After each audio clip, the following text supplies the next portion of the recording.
Welcome back to our channel maths and science trick and toys. આજના વિડીયોમાં આપણે જોઈશું ધોરણ 5 પ્રકરણ 5 તે સરખું દેખાય છે। અગાઉના વિડીયોમાં આપણે પેટર્ન બનાવતા શીખ્યા અને દર્પણ આકૃતિ વિશેની માહિતી મેળવી। હવે આપણે જોઈશું કે અડધો આંટો ફેરવવાથી એમનું એમ રહે છે કે કેમ। અનુમાન કરો કે નીચે આપેલ આકારોમાંથી કોને અડધો આંટો ફેરવવાથી એનો એ જ આકાર દેખાય છે। તો અહીં આપણને આ આકારો આપવામાં આવ્યા છે। તો ચાલો આપણે એક પ્રવૃત્તિ દ્વારા તેને શીખીએ। તો આ પ્રકારે અહીં છે પરિભ્રમણ। પરિભ્રમણ એટલે કે આંટો ફેરવવો। બિંદુ એ થી બિંદુ બી સુધી જવાનું છે। તો અહીં આપણે એક દ્વિતીયાંશ પરિભ્રમણ એટલે કે અહીં છે આપણો અડધો આંટો।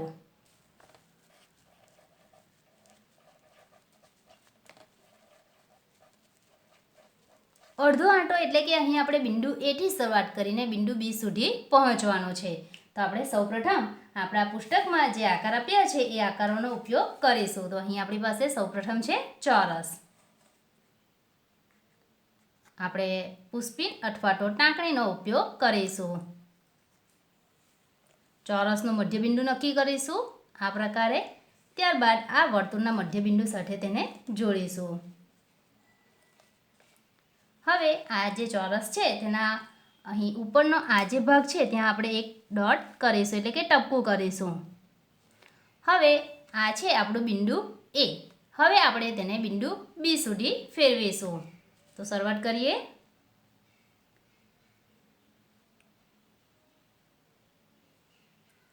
તો આ જે છે આપણને અડધો આંટો ફેરવ્યા બાદ ચોરસ જે આકાર છે એનો એ જ જોવા મળે છે। હવે નંબર 2 પર આપણી પાસે છે લંબચોરસ। તો અહીં આ પ્રકારે પેપર કટિંગ કરીશું લંબચોરસ માટે।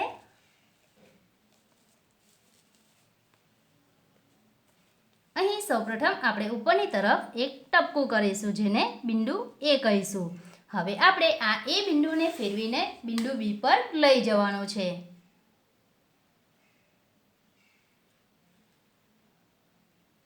તો આ જે આપણો ચોરસ છે એનો આકાર અડધો આંટો ફેરવ્યા બાદ પણ એવો જ જોવા મળે છે।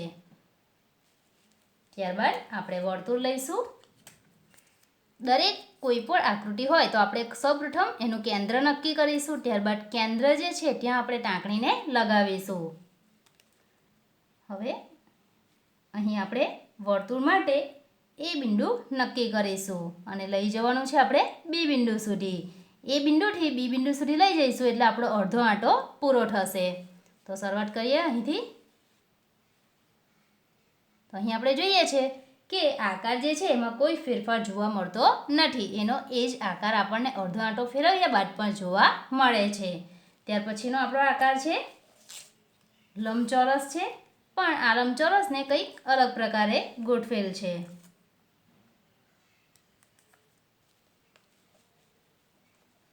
તો અહીં આપણે ઉપરના આ ભાગમાં એક ટપકું કરીશું જે છે બિંદુ એ। હવે આપણે તેને આ પ્રકારે લંબચોરસને ગોઠવવાનો છે। આપણું બિંદુ એ છે। હવે આપણે આ જે આપણો લંબચોરસ છે એ લંબચોરસને બિંદુ બી સુધી લઈ જઈશું। તો અહીં બિંદુ બી સુધી લઈ જતા આકાર જે છે એમાં કોઈ ફેરફાર જોવા મળતો નથી। ત્યારબાદનો આપણો આકાર છે ત્રિકોણ આકાર।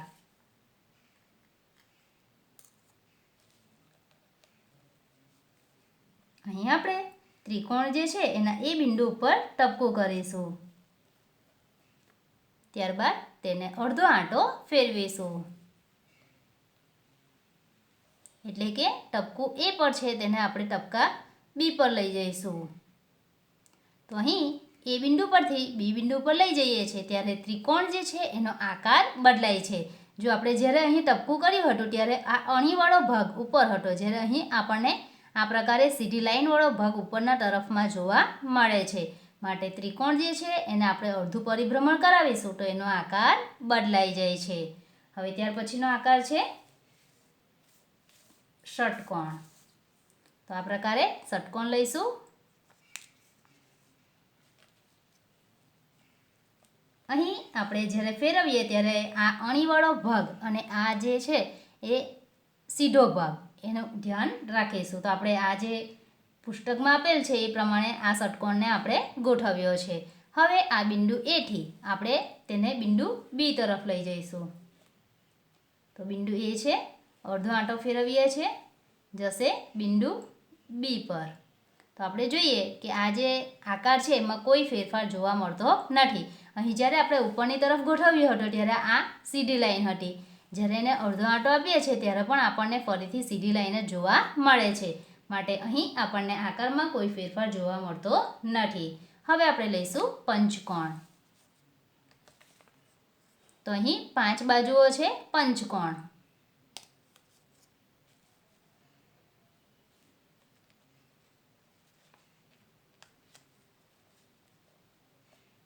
હવે આપણે અહીં પુસ્તકમાં આપેલ છે તે મુજબ પંચકોણને ગોઠવવાનો છે. ત્યારબાદ ઉપરની તરફ ટપકું કરવાનું છે. હવે આપણે અહીંયા જોઈએ કે ઉપરનો જે ભાગ છે એ અણીવાળો ભાગ છે. આ પ્રકારે તમને અહીં આ પ્રકારે જોવા મળે છે. આ જે ભાગ છે ઉપર અણીવાળો ભાગ છે. હવે આ અણીવાળા ભાગને આપણે ફેરવીશું અડધો આંટો, બિંદુ એ થી બિંદુ બી પર લઈ જઈશું. તો અહીં આપણને અણીના બદલે આ સીધો ભાગ જોવા મળે છે. માટે અહીં આપણને આકાર બદલાયેલો જોવા મળે છે. તો આ જ પ્રકારે તમે વિવિધ આકારો લઈને હજી પણ આ પ્રવૃત્તિ વધુ આગળ કરી શકો છો. ત્યારબાદ છે કે તમારે અંગ્રેજી મૂળાક્ષરો કયા કયા એવા છે જેને અડધો આંટો ફેરવવાથી તે મૂળ મૂળાક્ષરો જેવા જ દેખાય છે. તો ચાલો જોઈએ. તો અહીં આપણી પાસે અંગ્રેજી મૂળાક્ષરો છે. હવે આ જે આપણા અંગ્રેજી મૂળાક્ષરો છે એમાંથી કયા મૂળાક્ષરો એવા છે જેને આપણે અડધો આંટો ફેરવીશું તો આપણને એના એ જ મૂળાક્ષરો જોવા મળશે. તે માટે આપણે એકદમ ટૂંકી રીતનો ઉપયોગ કરીએ. આપણે આ અંગ્રેજી મૂળાક્ષરવાળું કાગળ છે એને આપણે આ પ્રકારે અડધું ફેરવી નાખીશું, એટલે કે આ રીતે ફેરવીશું. હવે આપણે જોઈએ કયા કયા મૂળાક્ષરો એવા છે જે અડધો આંટો ફેરવ્યા બાદ પણ આપણને તે જ પ્રકારે જોવા મળે છે. તો આપણે એના ઉપર ગો રાઉન્ડ કરીશું. તો એથી શરૂઆત કરીએ. જે આકાર એવા જોવા મળે એના ઉપર આપણે રાઉન્ડ કરીએ.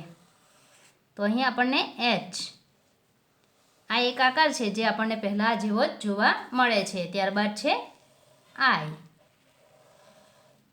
ટૂંકમાં કહીએ તો અડધો આંટો એટલે આપણે આ પ્રકારે જે આપણું કાગળ છે તેને ફેરવવાનું છે. એન, ત્યારબાદ આવશે ઓ, ત્યારબાદ એસ અને અહીં આવશે એક્સ. તો આ જે મૂળાક્ષરો છે એને આપણે અડધો આંટો પૂરો કરાવ્યા બાદ પણ આપણને એ જ આકારમાં જોવા મળે છે. એચ, આઈ, એન, ઓ, એસ અને એક્સ. ફરીથી જોઈએ કે જ્યારે મૂળાક્ષરો આ પ્રકારે લખ્યા હોય અડધો આંટો એટલે આપણે એને આ પ્રકારે ફેરવવાના છે. તો આ જે મૂળાક્ષરો છે એમાંથી મૂળાક્ષર એચ, આઈ, એન, ઓ, એસ, એક્સ આપણને એવા જ જોવા મળે છે. ત્યાર પછી છે કે આપણને એક મૂળાક્ષર આપેલ છે આ પ્રકારે, તેને અડધો આંટો ફેરવતા એ મૂળાક્ષર આપણને કેવો જોવા મળે છે. દાખલા તરીકે અહીં છે ઝેડ ડબલ ઓ એમ. આ એક આપણી પાસે અંગ્રેજી શબ્દો છે. હવે આ અંગ્રેજી શબ્દને આપણે અડધો આંટો ફેરવવાનો છે અને જોવાનું છે કે શબ્દો જે છે એ એના એ જ વંચાય છે કે કેમ. તો સૌપ્રથમ એ માટે આપણે અહીં આ છે ઝેડ ઓ એમ. હવે આપણે એને અડધો આંટો ફેરવવાનો છે. એટલે જોજો વિદ્યાર્થી મિત્રો કે કાગળને હું કઈ રીતે ફેરવું છું. તો તમારે આ જે કાગળ છે એને આ પ્રકારે ફેરવવાનો છે, ઉપરનો ભાગ નીચેની તરફ. તો અહીં આપણે જોઈએ કે આ WOOZ આપણને એ પ્રકારે વંચાય છે. માટે આપણને જે આ અક્ષરો જે છે એટલે કે જે અંગ્રેજી મૂળાક્ષરો છે તે એ જ પ્રકારે જોવા મળતા નથી. હવે બીજો આપણે એક શબ્દ લખીએ MOW.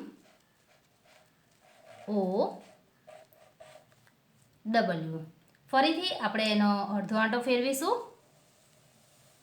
તો અહીં આપણે જોઈ શકીએ છીએ MOW આપણને એ જ પ્રકારે જોવા મળે છે. તો આ જ પ્રકારે વિવિધ ઉદાહરણો જે તમને પાઠ્યપુસ્તકમાં આપવામાં આવેલ છે.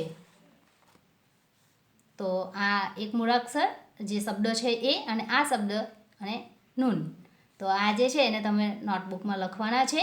ત્યારબાદ તેને અડધું ફેરવવાના છે, એટલે કે ઉપરનો ભાગ નીચેની તરફ અને નીચેનો ભાગ ઉપરની તરફ. હવે આપણે જોઈશું 0 થી 9 સુધીના અંકોને અડધા આંટામાં ફેરવો. તેમાંથી કયા અંકો મૂળ અંકો જેવા દેખાય છે? તો અહીં આપણે એક કાગળમાં 0 થી 9 સુધીના અંકો લખીશું આ પ્રકારે. હવે આપણે આ જે કાગળ છે એને અડધો આંટો ફેરવવાનો છે. અડધો આંટો એટલે આપણે આ પ્રકારે ફેરવીશું. અથવા તો તમે અડધા આંટા માટે અહીં આપણે એક ડોટ કરીએ. હવે આ ઉપરની તરફ જે ટપકું કર્યું છે એ ટપકું અડધા આંટામાં નીચે જવું જોઈએ. તો આપણે આ ટપકાને આ પ્રકારે નીચે લાવીશું. તો અહીં આપણે જોઈએ કે કયા કયા મૂળાંક જે અંકો છે એ એવા છે કે જે આપણે એને ઉલટાવ્યા બાદ, એટલે કે જ્યારે કાગળને આપણે અડધો આંટો ફેરવ્યો ત્યારબાદ પણ આપણને એવા જ જોવા મળે છે. તો અહીંયા શરૂઆત કરીએ 0, ત્યારબાદ આવશે 1 અને 8. 3 અંકો છે 0, 1 અને 8. આ 3 અંકો એવા છે જેને આપણે અડધો આંટો ફેરવ્યા બાદ પણ એ જ આકારમાં જોઈ શકીએ છીએ. હવે છે 2, 3 અને 4 અંકવાળી સંખ્યાઓ વિશે વિચારો જેના અડધા આંટા ફેરવતા એની એ જ સંખ્યા દેખાય છે. તો ચાલો એ માટે આપણે ફરીથી અંકોને લખીએ. તો આપણે સૌપ્રથમ એક સંખ્યા લખીશું 1 1 1, 1 1 1 1.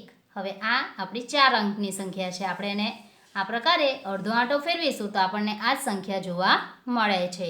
ત્યારબાદ આપણે બીજી સંખ્યા આ પ્રકારે પણ લખી શકીએ. અહીં આપણે આને અડધો આંટો ફેરવીશું તો આપણને એ જ સંખ્યા ફરીથી જોવા મળે છે. ત્યારબાદ તમે 8 0 8 પણ લખી શકો છો, 1 0 1 પણ લખી શકો છો. તો આ પ્રકારે તમે અલગ અલગ પ્રકારની સંખ્યા લખો અને ત્યારબાદ તેને આ પ્રકારે કાગળને ફેરવો અને જુઓ કે કઈ કઈ સંખ્યા એવી ને એવી જ જોવા મળે છે અને તેની યાદી તમારે અહીં નીચેના ભાગમાં કરવાની છે. તો અહીં આપણે 4 અંકની સંખ્યાઓ બનાવી છે. 2 અંકમાં તમે 88, 11 આ પ્રકારે સંખ્યા પણ લખી શકો છો. અહીં છે નીચે આપેલ ચિત્રો પૈકી કયા ચિત્રો એવા છે જેના અડધા આંટામાં ફેરવતા એવા જ ચિત્રો રહે છે? તો અહીં આપણે સૌપ્રથમ આ ચિત્રનું ધ્યાનપૂર્વક અવલોકન કરીશું. ત્યારબાદ અડધો આંટો છે માટે આપણે શું કરીએ, અહીં આપણું જે પુસ્તક છે એને આપણે આ પ્રકારે ફેરવી લઈએ. એટલે જે અહીં બાળકો જે સીધા હતા તે આપણે ઉલટાઈ ગયેલા જોવા મળશે. હવે આપણે જોવાનું છે કે કયા આકારો એવા ને એવા જ જોવા મળે છે. તો સૌપ્રથમ આ જે ફૂલનો આકાર છે આપણને એવો જ જોવા મળે છે. આ આકાર જે છે એ બદલાઈ ગયેલો છે. આ આકાર પણ આપણને એવો જ જોવા મળે છે.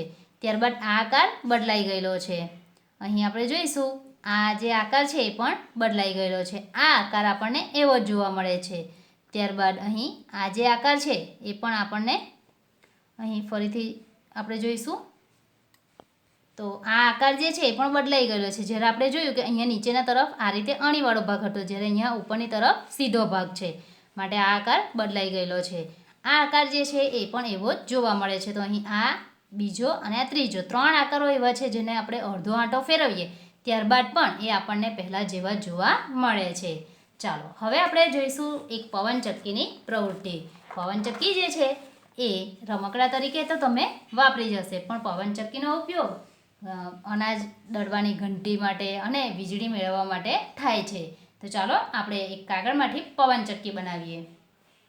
સૌપ્રથમ આપણે એ માટે એક કાગળ લઈશું. આ કાગળને આ પ્રકારે આપણે વાળીશું. ત્યારબાદ તેને ખોલીશું. અહીં આપણને એક લાઈન જોવા મળે છે. હવે એ જ કાગળને આપણે આ રીતે ફરીથી વાળીએ તો આપણને એક બીજી લાઈન જોવા મળે છે. હવે આ જે લાઈન છે એને આપણે અડધા ભાગમાં કટ કરવાની છે, પૂરેપૂરી કટ કરવાની નથી. અહીં આ પ્રકારે આ જે ભાગ છે એ ભાગને આપણે કટ કરવાનો નથી.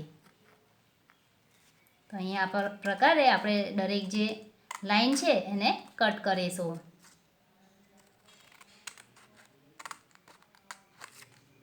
અહીં દરેક ભાગને આપણે આ પ્રકારે કટ કરી લીધા છે. હવે તેમાં આપણે ઉપરના ભાગમાં એક એક ડોટ બનાવીશું, જેથી આપણને ખ્યાલ આવે કે આપણે કયા ભાગને વાળવાનો છે. તો અહીં એક ડોટ છે. એક આ જે ભાગ છે એને આપણે છોડીશું, ત્યારબાદ એક ભાગ પર ડોટ કરીશું, આ ભાગને છોડી આ ભાગ પર ડોટ કરીશું, આ ભાગને છોડી આ ભાગ પર ડોટ કરીશું. હવે જે આપણે ડોટ કરેલ ભાગ છે એને આપણે વાળી લેવાના છે. તો અહીં વાળતી વખતે આ પ્રકારે ગોઠવવાના છે, એને અહીંથી દબાવવાની જરૂર નથી. ત્યારબાદ આપણે આ જે ભાગ છે એને પણ વાળી લઈશું આ રીતે.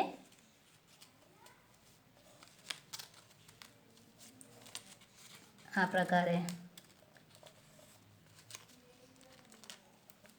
તો અહીં આપણે એક ટાંકણીનો ઉપયોગ કરીશું, પુષ્પિનનો પણ તમે ઉપયોગ કરી શકો છો.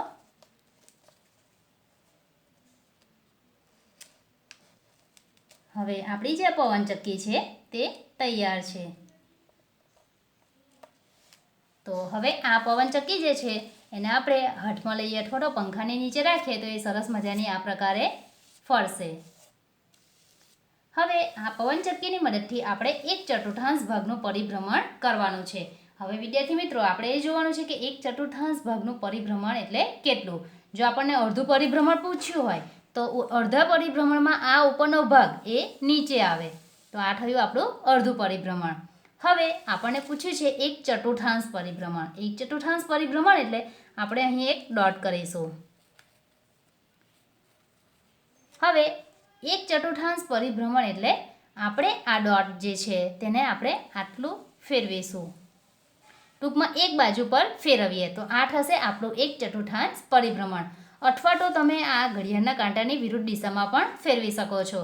આ પ્રકારે ફેરવશો તો આપણને મળશે અહીં 1/4 ભાગનું પરિભ્રમણ.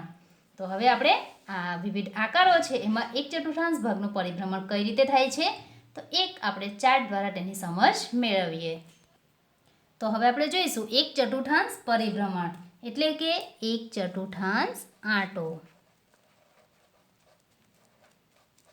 તો આપણે અગાઉ જોયું કે જ્યારે 1/2 પરિભ્રમણ એટલે કે અડધો આંટો હોય તો અડધો એટલે કે અહીંયા છેદમાં 2 છે, માટે આપણે વર્તુળના 2 ભાગ કર્યા હતા. હવે અહીં છે 1/4 પરિભ્રમણ. 1/4 પરિભ્રમણ એટલે કે આપણે વર્તુળના કુલ 4 ભાગ કરીશું. એમાં એ બિંદુથી બી બિંદુ આપણે સુધી જે આપણો આકાર છે એને આપણે લઈ જઈશું, એટલે આપણને 1/4 પરિભ્રમણ જોવા મળશે.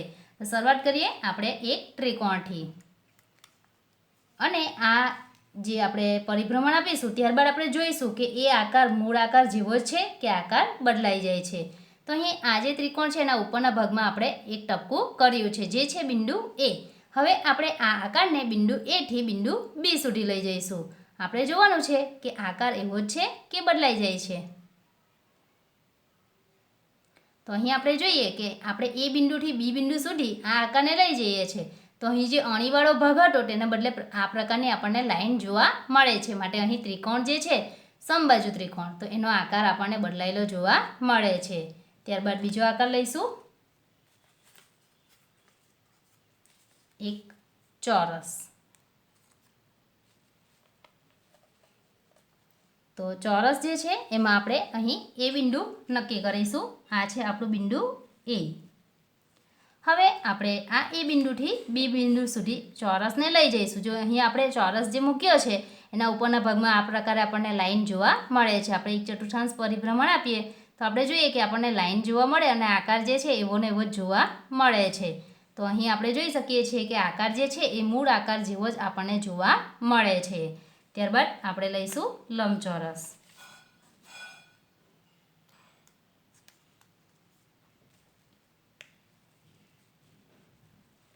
અહીં આ આપણી પાસે જે લંબચોરસ છે એના આ ભાગમાં આપણે બિંદુ એ નક્કી કરીશું. હવે આ લંબચોરસને આપણે 1/4 આંટો ફેરવીશું, એટલે કે બિંદુ એ થી બિંદુ બી પર લઈ જઈશું. તો આ પ્રકારે બિંદુ એ થી બિંદુ બી પર લઈ જઈએ તો આ લંબચોરસ જે છે એનો આકાર બદલાઈ જાય છે. ફરીથી જોઈએ, આ પ્રકારે આપણો આકાર હતો 1/4 પરિભ્રમણ કરતાં આવો આકાર જોવા મળે છે, માટે અહીં જે એનો મૂળ આકાર છે એ પહેલાં જેવો દેખાતો નથી. ત્યારબાદ આપણે વર્તુળ લઈએ.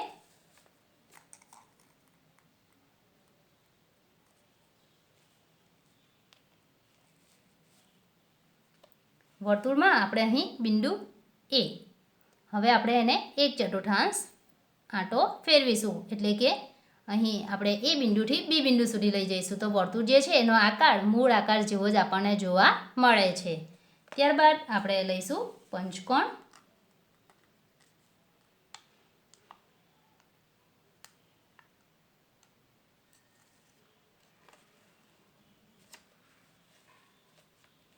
તો અહીં બિંદુ એ છે.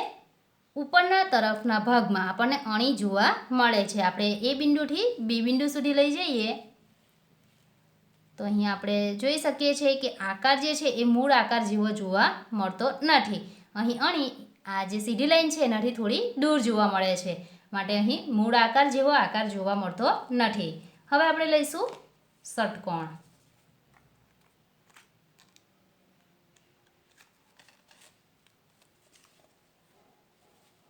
તો અહીં ષટકોણમાં આ પ્રકારે આપણે એ બિંદુ નક્કી કરીશું. હવે આપણે એને 1/4 પરિભ્રમણ આપીશું.